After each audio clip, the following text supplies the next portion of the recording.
This is a dynamic dashboard. A dashboard is just a group of graphics. In the first graphic here, sales. Sales is broken by category, furniture of suppliers and technology, and by region, Central, East, South, and West. The second chart forecast here, 2015, 16, 17, 18 is the actual data, and the 2019 is the forecasting. And then we have the map at the city level sales. For example, New York here, LA here. The size of the ball is proportional to the sales. And darker the blue, higher the profit, and the orange here is unprofitable. Let's learn how to create this dashboard. To create a new dashboard, go here to this icon, New Dashboard, and click. This will be the dashboard.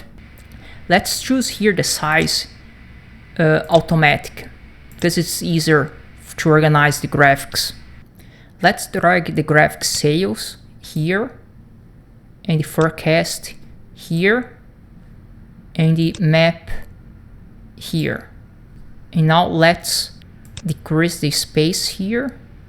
Let's add the functionality filter here. If you click here, use as filter, and go here, use as filter, and the map as well, use as filter.